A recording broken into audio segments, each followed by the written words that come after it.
Hi guys, it's Kate aka Split Thread, and I'm back for another of what I'm going to call studio vlogs.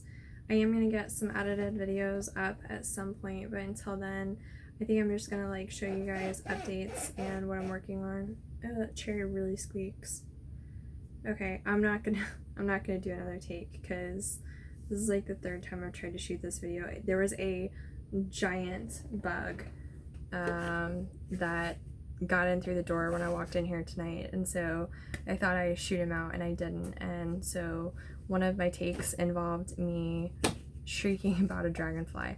Anyway, so I wanted to show you guys real quick my progress on what I showed you from the haul yesterday. So I know I said I was gonna do the Bag O' Day crochet toddler dress with the apron, but when I opened up that tutorial I realized that it called for a 4-weight, and that because it had the piecing with this, it called for a 5-weight and this is a 4 yarn, but it has the piecing with the sleeves. You could do it in a yarn like this, but last night I did not feel like I didn't feel like going back and getting any more yarn, because anytime you're color controlling and you're dissecting a ball, you end up needing more thread, and I was not about to do that last night. I want to one and done. I'm actually hoping to have a little bit of this left over because there is a Halloween costume project that I want to do. I want to make some fake fur, so I don't want to use this all up. So anyway, but this is the 100% Red Hearts Super Saver Ombre in the hot sauce color, and it is this really cool like orange and reddish color. So anyway, so I picked a different Bag O' Day crochet toddler dress tutorial. I am gonna make the one with the apron, but I'm gonna get an appropriate yarn. I'm gonna do it right because I want to get that texture to the skirt, and then once I make it the way that it's supposed to be made, I want to see, there's a lace weight yarn that I have, and I want to see if I can get the same effect on the skirt with a much thinner yarn. That is the goal anyway. So but since I had this yarn, I decided to make a different tutorial. This was the toddler dress with the bolero, and later on I will link all of these videos down below. I just can't link them with my phone because typing on my phone is, it's really glitchy, and it's no fun. So when I open my laptop back up, I will go back and I have I'm gonna link the shawl tutorial that I talked about in the last video, and then I'll link any videos that I talk about in this video. But for now, this is the toddler dress with the bolero. I obviously not with the bolero because I haven't made it yet, but in Crystal's tutorial, I believe she makes it in a size 6T, which is a US sizing for the average 6-year-old. And she has directions for how to go up and down a size by changing your hook size. And my daughter she's a year old. So I wanted to have an 18-month to a 24-month size. So what I did was I did it almost exactly the same. Let's see. Okay, so I used this 3.75 millimeter hook. You might have to take my word for it because I don't know if it's gonna focus. Okay, so anyway, I used a really small hook. I can't remember if she might have been using an I or J. Anyway, she was using a big hook. I like little bitty hooks. Okay, so because this is a fall dress, I wanted more of a warm, cozy, because I think hers had more of a spring look to it to me. So I wanted my stitches nice and tight and together and cozy, really tight. Okay, So what I did was I took stitches out of the neckline. I did change the stitches. So I believe hers calls for 60 and I did 64. And then hers, okay, so the repeat on the top is based on a count of 4. So you have double crochet, double crochet, double crochet, 2 double crochets in 1, and you repeat that all around to get your symmetrical increases. And then when you get to the foundation for like the shells or the fans, okay, you're going in between and then you are skipping 3. So 1, 2, 3, and you're going in again, okay? Okay, so see, there's 1, okay, and then there is skip that double crochet, skip that double crochet, skip that double crochet, and then you work your shell in here, and you do that all the way around. So up here you have a multiple of 4, and down here you need a multiple of 3. And the way that Crystal's numbers worked out, when she did the row underneath the armpit, it was divisible by 4 and by 3. But because I changed the hook size and I changed the number of stitches, I needed to add 1 stitch in order to have a divisible by 3 number down here for my foundation row. So what I did was I hid an extra stitch right here. This is my extra stitch. Okay, and you wouldn't know it was here if I didn't tell you. So what I did was I found the center, and then I moved over. Let's see, I wrote down exactly what I did. Okay, so instead of having double crochet, double crochet, double crochet, and then 2, what I did was when I started the repeat, I did double crochet, and then I did the 2 in 1 space early, and then where I should have done that increase with the 2 double crochets, that became my center. I worked 1 double crochet, and then in the very next one, which should have started the next repeat, I worked 2 double crochets in that space. So anyway, but that is how I got from a size 6T to a 2T, and this fits her. It's really cute. I like it. I think I have 7 of the shells right now. So I tried this on her right around dinner time, and it hits her right at the hip. It's like a long shirt. I am not sure if I want to finish it down and make it into a dress, or if I want to keep it as a shirt. I am thinking that the best thing to do is probably to do both. I probably want to go ahead and make it a dress, but also get more yarn and make it a shirt, and maybe get a couple more colors, because this is cute and I like it. And it really did not take that long at all.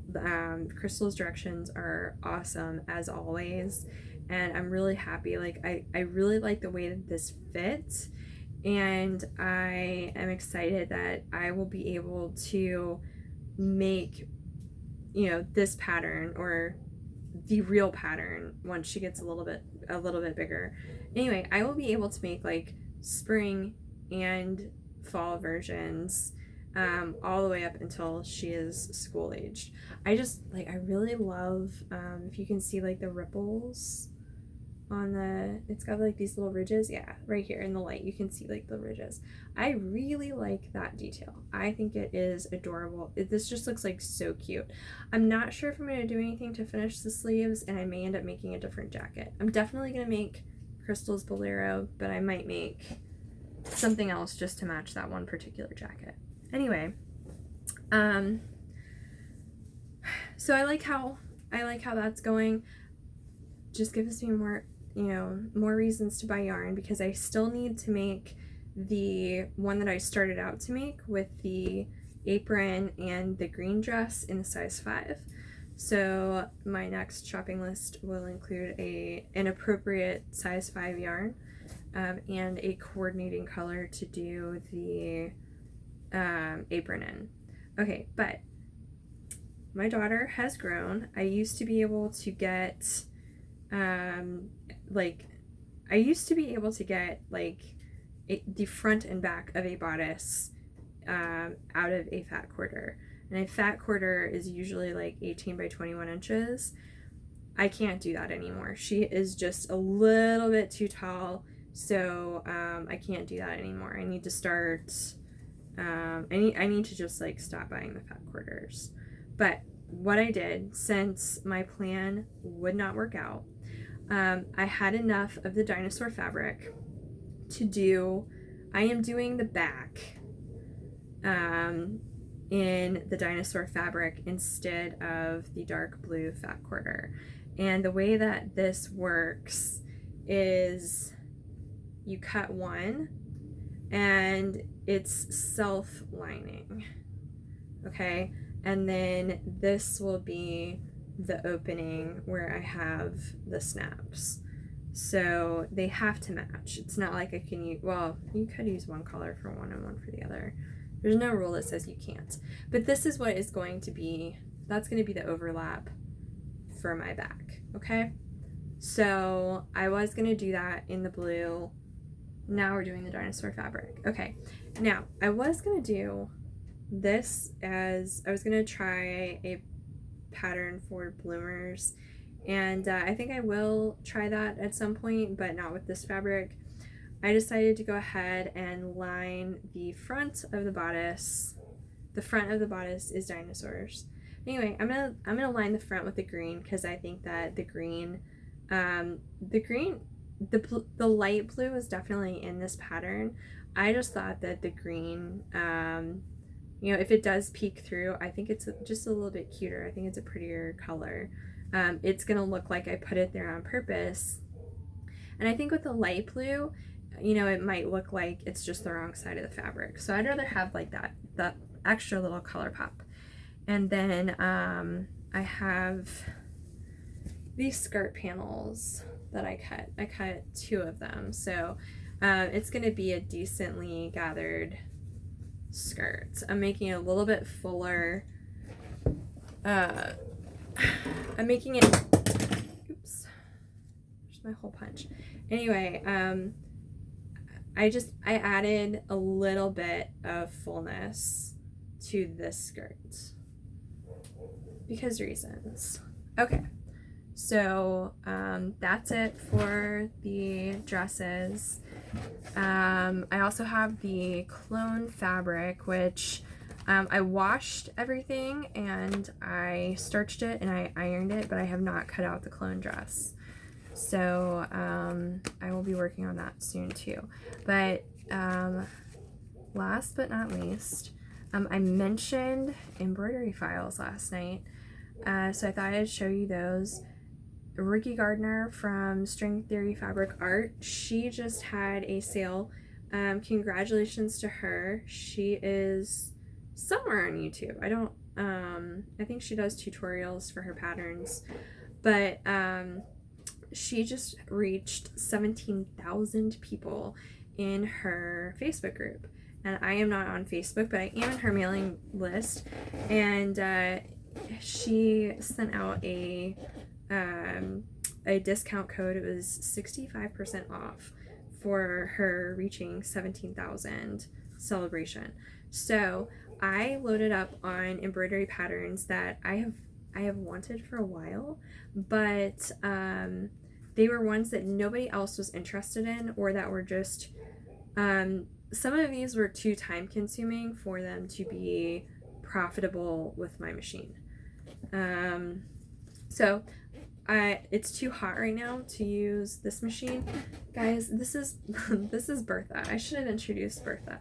Anyway, Bertha is my 15 head burden machine. Can you tell I like embroidery? Anyway, Bertha has 5 each one of these stations, is 5 needles. So she has a total of 60 needles. So there are things that Bertha does really well, but it costs a lot of money to have the right colors on. Like, I have a lot of embroidery thread, but you have to get kind of creative. I don't think I have ever had all 12, or nope, I've never had all 12 threaded at the same time. I haven't done it yet.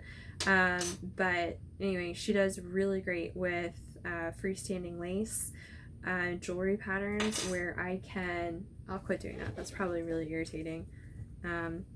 Anyway, so if the color doesn't matter, or we're doing a color that I have a lot of black, I have a lot of white, I have a lot of like one shade of blue, I have a lot of red, but like if we're doing something with like, well, first off, it's each station's 5 needles, so if it's more than 5 colors, I don't want to be doing things with like 12 color changes. So I even though this is my baby and I love this machine, there are still a lot of things that I use my single needle for.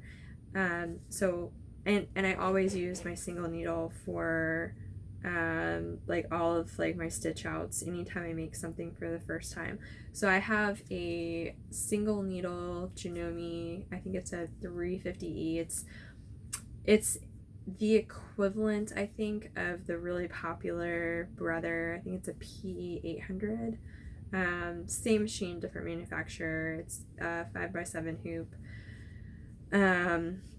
Anyway, so I did all these on the single needle, and what I do is I put it on my kitchen counter, and I just kind of babysit it throughout the day. Like, I set it up, I run it, and then when it needs a color change, it stops, and I'll come through and change the color and start it back. So the files that I did today, if I had sat there and changed everything when I should have, it probably would have been like 4.5 hours. But because there were pauses in between when I like rehooped it, or like when I added, because like you have to, like you do the design and then you add the back. Okay, so because I was pausing between all of the steps all of the time, it took all day. Like, I started at 10 o'clock in the morning and I was still going at 7 o'clock at night. But I want to show you what I did because I love these. This is my favorite. This is a Lord of the Rings inspired Doors of Durin. It says, "Speak, friend, and enter." And then I'm going to pop the hole for the bookmark. I love that one. I bought all of the Lord of the Rings patterns. This was my bestseller last year. This is the Tree of Gondor. Not all who wander are lost. Love that one. And then I have, of course, the classic, the Lord of the Rings, the J.R.R. Tolkien. It's his initials, but it's in that elven font that is so pretty. Anyway, can you tell I'm a little bit of a nerd? Okay, so these are my Doctor Who ones. This is the Crying Angel. Don't turn your back, don't look away, don't blink. And I have wanted this one, and yeah, like last year, I'm like the only Doctor Who fan that I know, or the only serious Doctor Who fan. I want to do one of these, but like in blue, and do like the TARDIS, and then have like a Dalek in front of the TARDIS. I think that would be really cool, but I'll have to find a pattern for that. Anyway, this is the Dalek, and the Dalek is actually it's 3 different colors. 3 different colors in the Dalek. I really like the way that this turned out. Anyway, that's just cool. Anyway, I like books too. I like a lot of bookmarks. Okay, and then a math joke. I did this for let's see. Yeah, so I need to clip the threads in between. I probably should have cleaned it up. So anyway, and then I also got this one. It imploded and I decided I was done because I think my needle was getting dull and it started eating vinyl and it messed up the lettering. But I really like the sword. But again, this one has a lot of color changes. I think this one had 7 colors. I think this one had a decent number of colors. And then these two, these were just like there are places where the machine has to go slower to do like those little stars up top.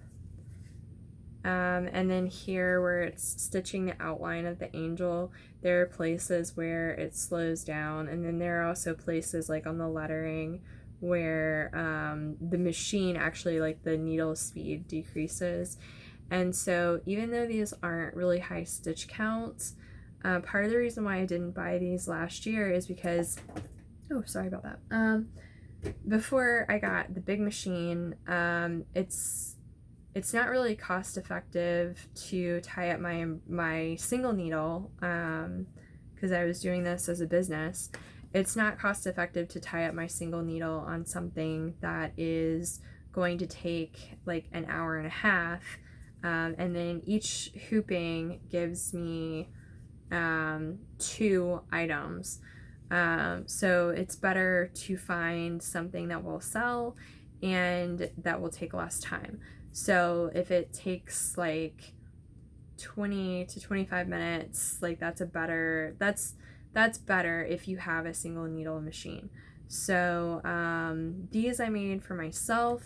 I probably would not make these to sell on a single needle, but then again,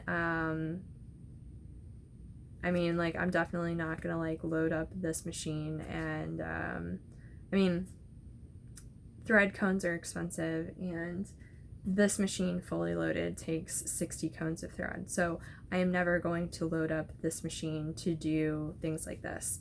Now freestanding lace, where I need 1 color, and I can do 12 different things and just do a different color of each one, yes, like pendants, earrings, you know, like a little medallion, that kind of stuff. This your girl. But I'm not gonna go buy 60 cones of thread to do something like that. But I also got a couple of other designs that I haven't gotten a chance to try yet. I got there's a set of like planets, like these little felties, and I'm gonna see what those look like. I'm excited about those. My kids are getting into space. Let's see. I mean, I have them. Like I have the like Star Trek theme stuff. I got the Big Bang Theory rock, paper, scissors, Spock set. I haven't made that yet. I'm excited about that. But I need to make friends that buy for people who like Magic the Gathering, because I'm not into Magic the Gathering. I think it's really cool. I like the art, but there's some awesome embroidery files. They're like these little dice cups that are just the cutest thing ever. And at some point I may just buy them just to like make them and have them. And they also, I skipped on the Settlers of Catan. They have like coasters with like the little symbols on the little tiles. I thought that was adorable. But like I asked people that buy stuff for me, I'm like, would you be interested in this? And they're like, the Settlers of what? I'm like, it's the game that you see in Barnes and Noble. And they're like, I don't know what you're talking about. So Anyway, that's lame, and I'm probably just gonna make them anyway for myself the next time she has a sale, because I like stuff like that. But I brought another crochet project out here. This video is getting kind of long. I want to keep it under 30 minutes, so see if that happens. Anyway, this is a Yarn Inspirations pattern, and I am working in a size, this is a size 10 crochet thread. I just pulled a stitch out. Alright, that's lovely. Anyway, I wanted to make a baptism gown for a baby, and I was impatient and I didn't spend a lot of time finding a pattern. I was like, I must make this now. And I had the thread, and this called for something that I already had in my stash, so I started making it. And at first I didn't like it because I thought it was going to look extremely dated, but it has surprised me. It's got this, that's the wrong side, this is the right side. Okay, so it has this popcorn detail that I like, and then you're supposed to like weave a satin ribbon through these little bands of puff. Okay, and then it's gonna have, I'll link the pattern, but it's gonna have like this really pretty border down here, and then it's gonna kind of be gathered up, and the bodice is worked around, and then there's like a divide in a front and a back, and then you do the sleeves. So this, it is growing on me. I came very close to frogging the whole thing when it was like 8 inches wide. I have a little bit more to do. But I am also, while I am working it the way that the pattern calls for, I am also working it in a much smaller thread. So I will save that for another video. And I will also, at a later date, I will show you guys my amigurumi project, because I'm really excited about that. And then I didn't work any on my post-virus shawl, because I'm doing, if you missed my first video, I made Crystal from Bag a Day Crochet's post-virus shawl for my daughter, and I am doing a matching one for me. And I'm going to do a video at some point where I show you how, like, I'm using a different hook size for her, but like it's like they're proportional, if that makes sense. So mine is going to be like lacy and lighter, but the colors are gonna, I think the colors came out really nice on this. That's just me. Anyway, so I did mine. It's just bigger, and I'm farther along, but I'm still in this band. I did like 1 or 2 rows after I recorded yesterday, but once I get this finished, I have wanted to do the Wandering, I'm gonna do the Wandering Souls shawl, but I want to work it in a rectangular wrap, but like an infinity scarf version. So I'm gonna refresh myself on the motif, but I have just this really soft, really small cotton that I absolutely adore, and I have an even thinner, I have some different, they're Maurice Broussard weaving yarns, but they are, I have like a whole bunch of light blues and light grays, so I want to play around with like the white and the light blue and the gray, but I want to make like almost like a snowflake color skull shawl. I don't know. I'm gonna definitely be making a couple of individual motifs before I start working on like the whole shawl, but I want to have it done because I want to wear it to Mass for All Souls Day in November, and this time I'm making mine first because I think this one's gonna be it's gonna be a little bit more time consuming than the post-COVID shawl. The post-virus shawl, I worked my daughter's in a couple of hours, and I've put like mine is working up really fast. I just haven't worked on it. But the Wandering or the Lost Souls shawl, that motif does take me a little bit of time, even though it's really easy. It's just it's not as easy as this shawl, so I want to make sure that I have enough time and that it's going to look the way that I want it to look before I put myself into that kind of time commitment. But anyway, this video just hit 30 minutes, so if you are still here, you are awesome.